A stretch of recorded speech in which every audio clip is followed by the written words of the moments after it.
Chaque jour, Samba poursuivait sa tâche, inlassablement. Il faisait sortir tout ce qu'il pouvait de la grotte, caisse après caisse, récipient après récipient, dans l'espoir qu'un miracle finirait par se produire. Et ce jour arriva. Alors qu'il observait l'étendue de la mer, son regard fut soudain attiré par une silhouette à l'horizon. Un bateau, un véritable voilier des temps anciens, glissant lentement sur les eaux calmes. Le cœur battant, Samba leva les bras hauts dans le ciel, agitant frénétiquement ses mains, espérant capter l'attention de l'équipage. Il sautait, criait, gesticulait. Chaque geste portait en lui l'espoir d'être enfin vu, enfin.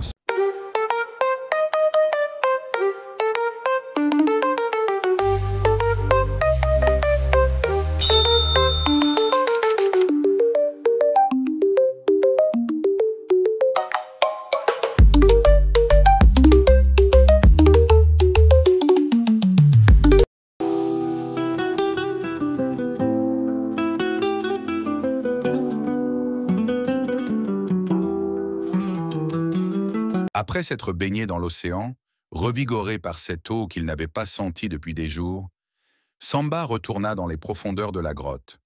Il voulait partager la bonne nouvelle avec son compagnon. Au bout de cette obscurité, le monde extérieur existait encore. Mais en arrivant à leur abri, il trouva l'homme allongé, immobile et silencieux. Samba pensa d'abord qu'il dormait. Il s'approcha doucement, prêt à lui parler. Mais face à l'absence de réaction, son cœur se serra. Il le secoua. Rien.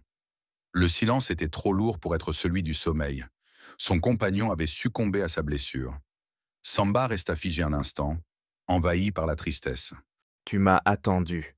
Je suis revenu, comme je te l'avais promis. Je voulais te dire que la lumière existe encore, que la mer était là, que le ciel respire au-dehors. Mais toi, tu es parti sans l'avoir vu. Tu t'es éteint dans le silence, loin des tiens, loin de tout.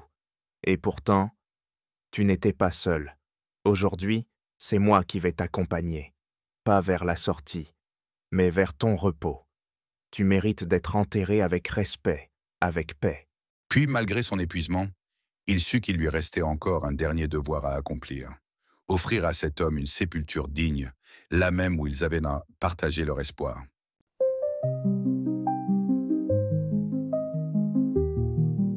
Le lendemain matin, Samba était assis seul dans un coin reculé de la grotte, loin de la sépulture et bien trop profondément enfoui pour entendre le moindre bruit de la mer. Le silence y était dense, presque oppressant. Le regard perdu dans l'obscurité, il repensait à tout ce qu'il avait vécu depuis le jour où il avait quitté son village. Tant de visages croisés, de dangers affrontés, de douleurs encaissées. Et dans le silence, une question revenait sans cesse, comme un murmure qui ne trouvait pas d'écho. Pourquoi moi? Pourquoi tout cela m'est-il arrivé? Mais alors qu'il méditait en silence, une pensée inattendue traversa l'esprit de Samba. Et si tout ce voyage, toute cette souffrance, n'était que le chemin pour me conduire à cette richesse? Pour la première fois depuis son arrivée, Samba pensa à ce que renfermait réellement la grotte. Des biens innombrables, enfouis dans l'ombre. Des trésors que le monde libre convoite, surtout là d'où il vient. À présent qu'un espoir de sortie se dessinait, cette idée s'imposa à lui. Et si, au-delà des épreuves, c'était ici que la vraie fortune avait choisi de se cacher? Mais une autre question vint aussitôt troubler les pensées de Samba. Comment transporter une fortune aussi importante? Il observe autour de lui, songeur. La richesse était là, à portée de main, mais elle semblait aussi immobile et inaccessible que les parois de la grotte. Puis une idée lui vint.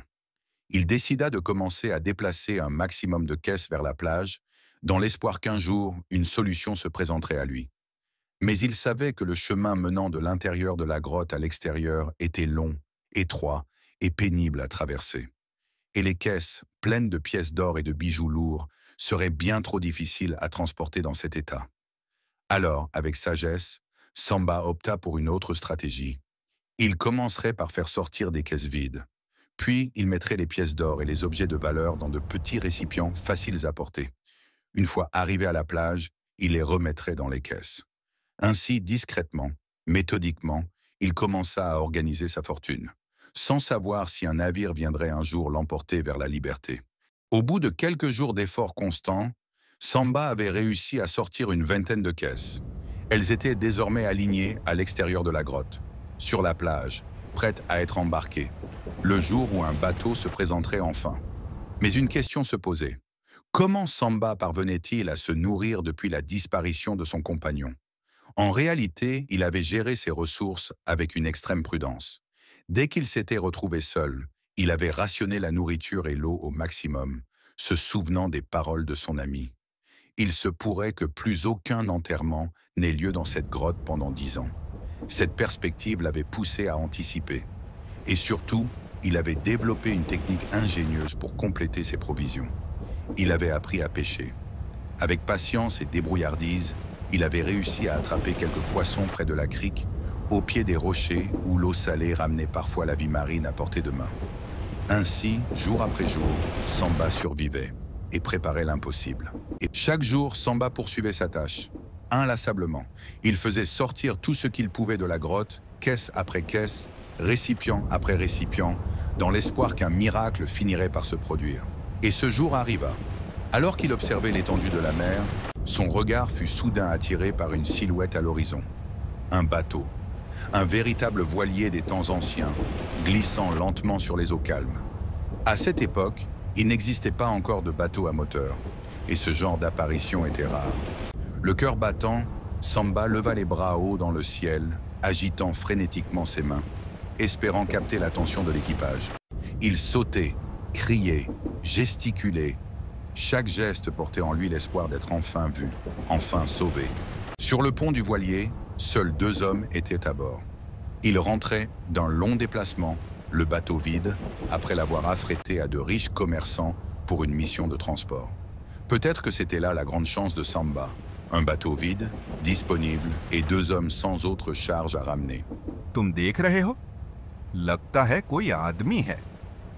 वह हमें उस सुनसान समुद्र तट से इशारे कर रहा है। नाव खाली है और हमारे पास कोई आपातकालीन काम नहीं है। हम उसे नजरअंदाज नहीं कर सकते। चलो पास जाकर देखते हैं। Tu vois ça? On dirait un homme. Il nous fait des signes depuis cette plage isolée. Par le Tout-Puissant, que ferait quelqu'un là-bas? Ce coin est censé être inhabité depuis toujours? Peut-être un naufragé? Ou un prisonnier? Regarde comment il s'agite.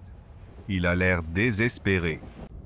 Le bateau est vide et nous n'avons rien d'urgent. On ne peut pas l'ignorer. Allons voir de plus près. D'accord. Mais restons prudents. Ce genre d'apparition n'est jamais anodine. तो जनाब, आप यहाँ क्या कर रहे हैं? क्या आप अकेले हैं?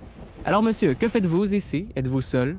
Samba, ne comprenant pas un mot de hindou, répondit instinctivement en chinois. 我不懂这种语言，je ne comprends pas cette langue. Les 2 hommes se regardèrent, manifestement perdus. C'est alors que Samba tenta autre chose. هل تفهمون العربية؟ Est-ce que vous comprenez l'arabe? نعم، أفهم العربية. قل لي، ماذا تفعل هنا؟ Oui, moi je le comprends. Dis-moi, qu'est-ce que tu fais ici? Alors Samba inventa une histoire de naufrage. Ce n'était pas par plaisir de mentir, mais par nécessité. Il savait qu'aucune âme ne croirait à ce qu'il avait réellement vécu, et révéler l'existence de cette grotte mystérieuse pouvait attirer le malheur, la convoitise ou pire encore. Garder le secret, c'était se protéger, et protéger ce lieu hors du monde. J'étais à bord d'un bateau qui a fait naufrage en arrivant ici. Tout l'équipage s'est noyé, sauf moi. J'ai survécu et réussi à sauver quelques caisses. Depuis, je vis ici, seul, à attendre qu'un jour quelqu'un passe. Vous êtes les premiers humains que je vois depuis des semaines. Tu es sacrément chanceux. Cet endroit est réputé maudit.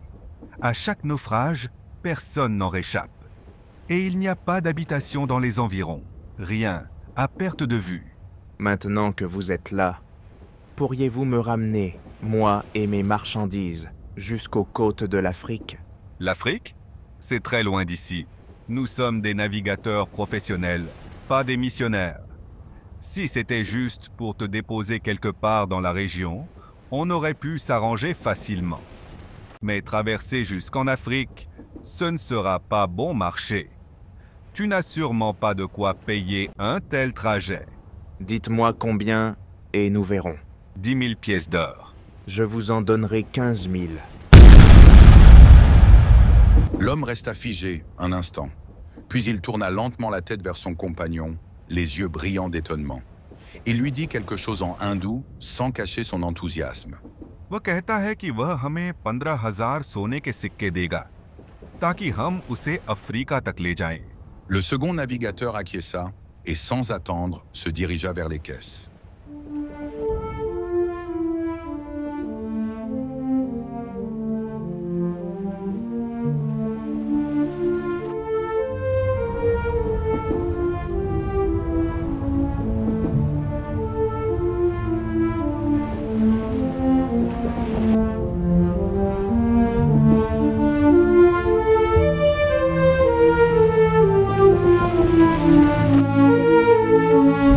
Le silence s'était installé, plus profond que les mots. Depuis les côtes de l'ancienne Chine impériale, le navire poursuivait sa route, lentement, patiemment, porté par les vents de mousson. Ils longèrent les îles parfumées du sud, passèrent par Malacca, puis contournèrent la pointe de Ceylan, avant de faire escale à Calicut, sur la côte indienne. Là, entre épices et regards pressés, ils reprirent des forces. Puis vinrent Zanzibar, Kilwa, et enfin Lamu, perle de la côte Swahili. À chaque port, les jarres furent remplis, les voiles inspectées, les silences prolongés. Depuis les rivages lointains de l'Asie, Samba avait traversé mer et cité. De Calicut à Zanzibar, des escales brèves et silencieuses avaient ponctué la lente avancée vers l'ouest. Après des semaines de navigation silencieuse, le navire accosta enfin sur les côtes africaines. Samba descendit, le regard grave, le cœur apaisé. Dans une ville portuaire vibrante, il loua un petit magasin, déballa ses caisses une à une et répartit leur contenu dans des sacs plus pratiques, pensés pour les caravanes. Il acheta des chameaux, embaucha des porteurs et des guides et entreprit la longue remontée vers l'intérieur du continent.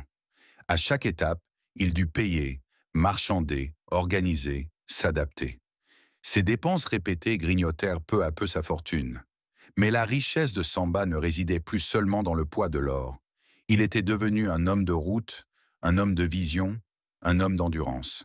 À l'approche du Fouta, dans la dernière grande ville avant son village natal, Samba vendit son chameau et s'acquitta des paiements dus aux caravaniers qui l'avaient accompagné jusqu'ici. Puis, déterminé à terminer seul le reste du chemin, il fit l'acquisition d'un cheval vigoureux et d'un chariot solide.